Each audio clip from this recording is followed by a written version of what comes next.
Hello everyone, and welcome back to my channel. Today I got a review for you guys of the Spyderco Smock. Now, if you guys caught my last video, I did kind of talk about this guy a little bit, bringing up the fact that I gave this guy a custom deep carry lynch clip. But I kind of thought about it and realized I really haven't featured this guy on very many videos. I mean, this guy really has not made very many presents known, and I will say that is 100% my fault and definitely comes from my opinions that I have on this knife. I don't want to give too much away, but I definitely will explain in the review. But before I do that, I'm going to give you guys a bit of a size comparison here. That way you guys can get a good idea of how big this guy is. This is not a tiny knife by any means. It's not a huge knife either. Here's the 940 Osborne. Probably one of this guy's probably closest profile comparisons, I would say, because these two have a very similar, like, thin style, kind of a fancier thin style. Very interesting there. Another one that I wouldn't say is any similar, but I would say maybe shares a little characteristic. The Civivi Fission FG, this one in the Damascus and the ivory handles. You can see here, the Smock is actually a little smaller than the Civivi, but lends itself to being a little bit bigger than the 940. So there you go. Now I'm going to throw some Spydercos in the mix. We got a PM2, this one with those custom Flytanium scales. This guy is smaller than the PM2. And then a knife that I feel like most people would compare to this guy, at least because they're both from the same line of Spydercos, Taiwan Taichung, and they're both designed by outside designers, people who design for other companies, or maybe they do customs like Mr. Smock here. But here you guys go. That's going to be the Kapara down there. Another knife that I really haven't featured in very many videos, but definitely will probably have a review dropping of this guy soon as well. You guys can see here, the Kapara actually lends itself to being quite a bit taller than the Smock. So there you go. Again, the Smock's not a big knife. It's not a small knife. And I figured just one last little something. I'll show you guys the 80-20.5 because I feel like I show that knife every time I do a size comparison. There you go. And then I'm just going to take this guy off and show two knives that I'm going to review soon, just so you guys can kind of get a taste real quick of what might be in your future.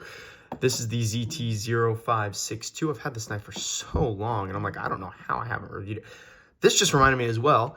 This guy does come with a new pivot. This is the, I guess, Gen 1 or whatever Smock, the one before they decided to update the pivot screw there. But the pivot screw looks a little like this nowadays. So if you haven't seen it yet, yeah, it looks like this. This is the Gen 1, quote unquote.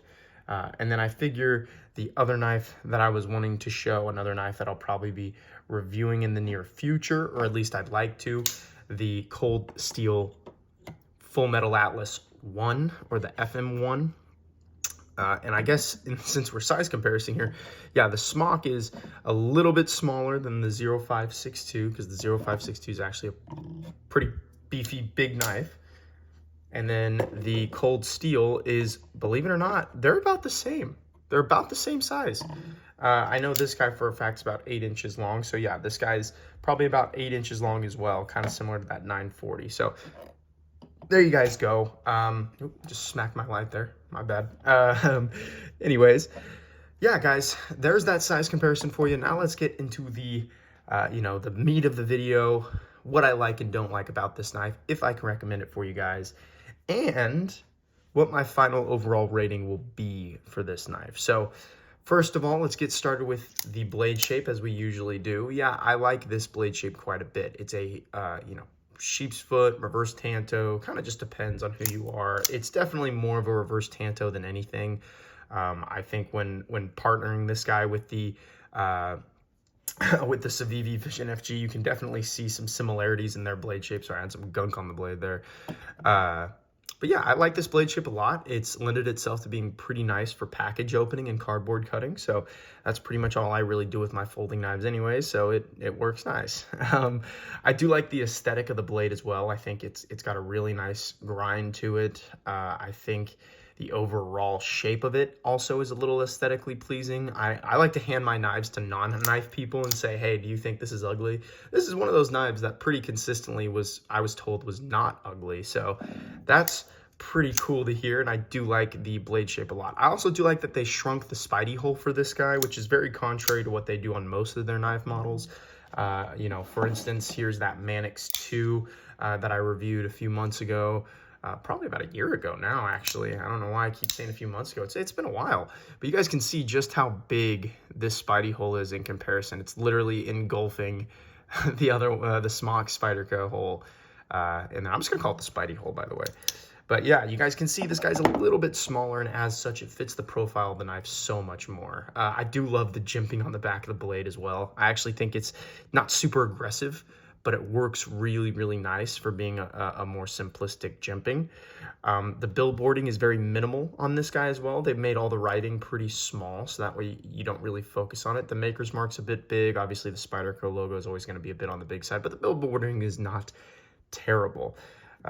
Moving down, yeah, the handle is interesting. I'm going to be one of those people who are not going to complain about it being the carbon fiber G10 laminate, because I think too many people do complain about it.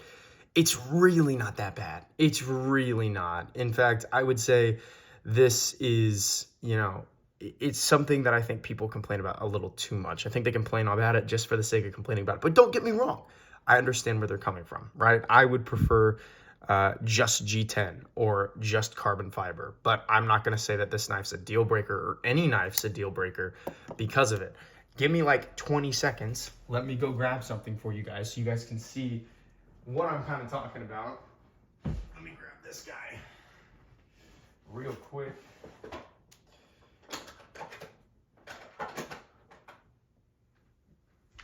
All right, sorry about that. That's very rare that I stand up from my desk, so that was very funny. But yeah, so here's the Smock. This is probably my least favorite carbon fiber laminate, but again, just a sign that this isn't necessarily going to be a deal breaker for me. Like, I've had these knives for over a year, over 2 years, and I'm not changing the handles. I'm very content with these handles. I like them a lot. I've used these knives, all 4 of them, pretty heavily, and all 4 have been incredible. The handles have shown no signs of wear or anything, even after I've dropped this Gale Bradley 2 a handful of times.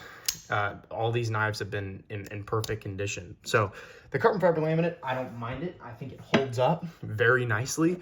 I think it has a very cool carbon fiber aesthetic with that grippiness that you get from G10. And I love it. I think it's a great handle material. Now, is it better than carbon fiber? No. Is it better than Peel Ply G10? No. But is it better than polymer handles or anything like that? Absolutely. Night and day. Night and day. So there you go. I will say the button lock action is so buttery smooth. It made this knife probably the fidgetiest Spyderco.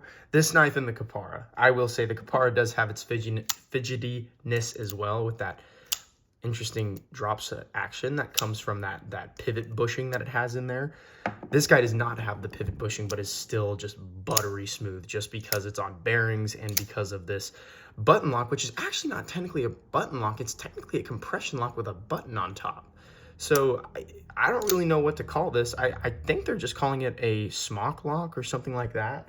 But yeah, it's a top liner lock or something like that. I know Vosteed calls it that, so I don't know if I should be calling it that here. But yeah, no, it's really quite nice. Another thing that's quite nice is the fact that there is no, flipper extender or anything like that. Nothing that's sticking out of the back of the knife a lot. I mean, a prime example, I keep bringing knives in just so you guys can see what I'm trying to talk about. I know I kind of allude to things and I don't show it all that often, so I'm trying to show things more.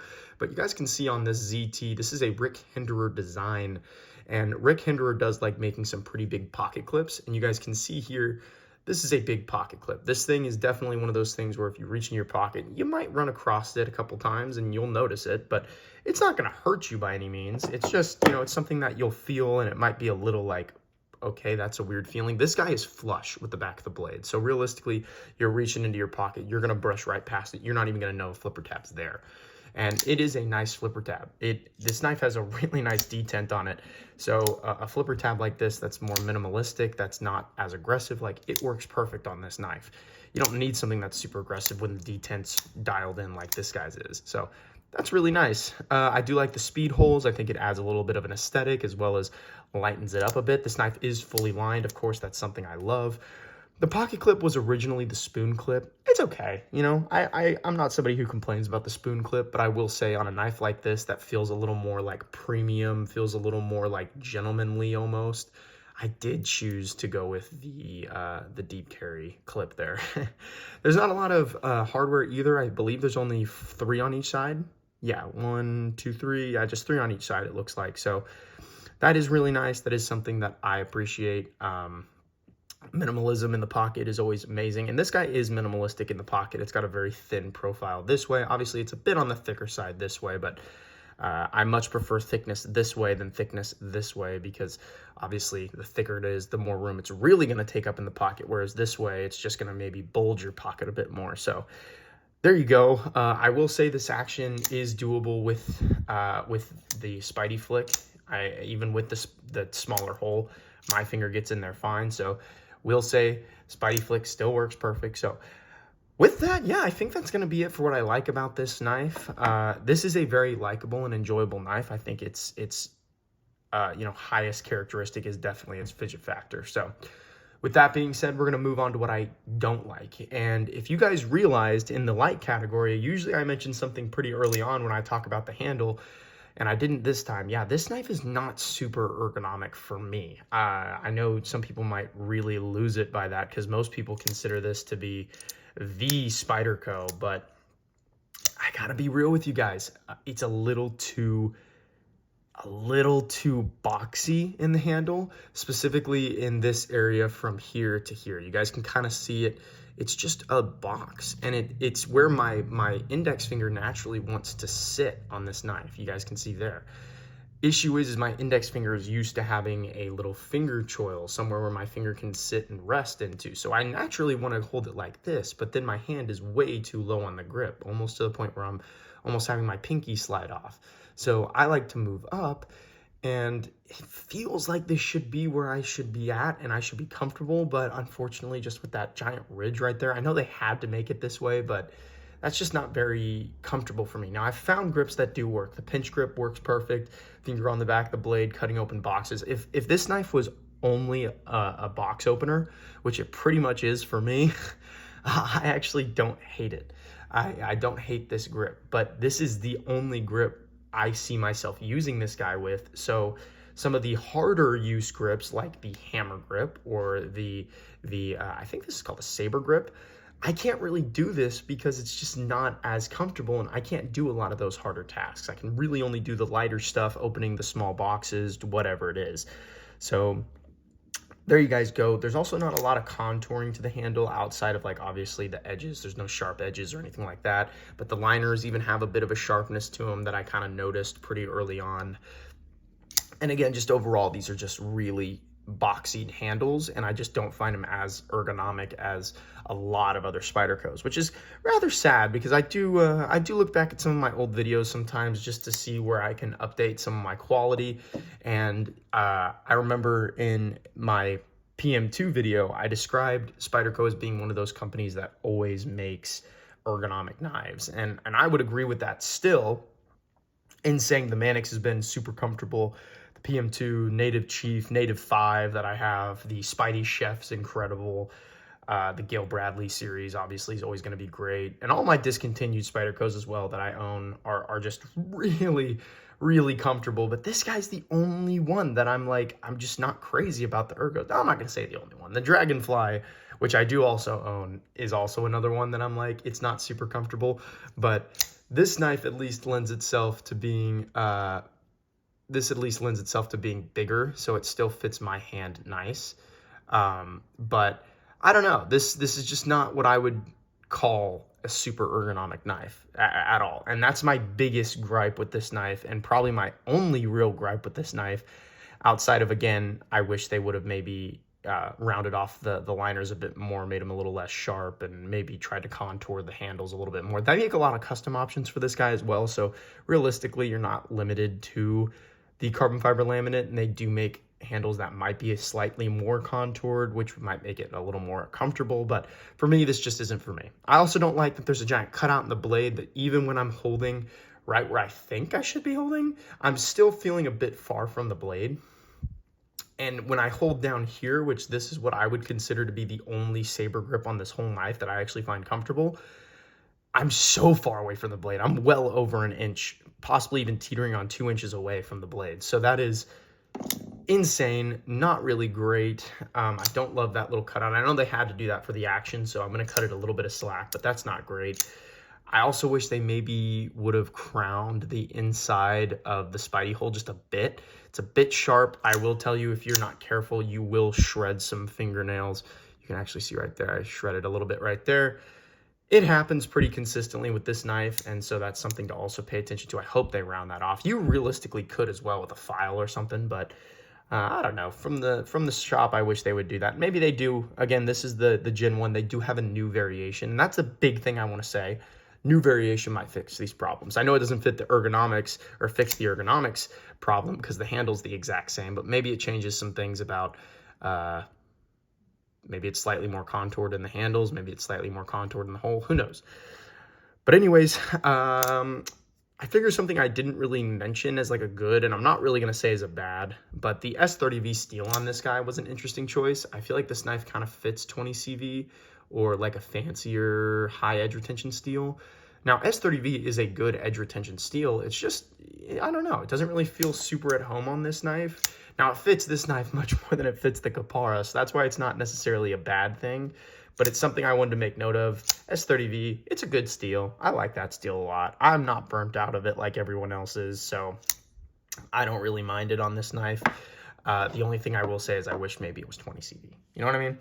But yeah, guys, that's about it for me. I didn't really want to mention the pocket clip too much just because I already kind of went over that in my last video. And yeah, pretty much what I want to say about this knife is I can and I can't recommend it for you guys. This might be the first knife that I'm actually having a hard time recommending for people because I'm somebody who almost exclusively focuses on, I shouldn't say exclusively, but I predominantly focus on ergos of a knife, you know, especially if it's from a company that I know does good heat treatments on steels. They do good edge geometry. They do pretty much everything right. You know, I expect the handles to be up to par, and unfortunately these ones just weren't. At least for me, the ergos just weren't there for me. I'm not going to ever get rid of this knife. Obviously, now that I've put a custom clip on it, this knife's definitely going to hang around. So with that, I think I'm going to give this knife a solid 6 out of 10. I know that's kind of a lower rating. You know, I'll give it a 6.5 out of 10 because I'm teetering on wanting to give it a 7, but at the same time, it's definitely a 6 for me. So 6.5 out of 10. Who knows, maybe with this new clip on it, maybe I'll bump it up eventually. But for now, that is my rating for it. And again, I can and I can't recommend it for you guys. I'd say if it really strikes a chord with you, get it. If you like button locks, get it. If you like compression locks, get it. But if you're somebody who, like me, focuses heavily on ergonomics, you might want to skip this one. Or maybe go to a local knife shop, handle it, see if it's for you. It's not for me, but maybe it'll be for you. But there you go, guys. Again, the next 2, hopefully, reviews coming soon. You know, I'm really hoping I can get one of these guys out to you guys, you know, within a week, maybe 2. But yeah, guys, I hope you have a great rest of your day. Thank you so much for watching. I hope you guys did enjoy. I am trying to get a little more consistent with my posting, and it seems like people are still watching, so pretty cool stuff. But right on, you guys. I'll see you in the next one. Have a great rest of your day, and thank you.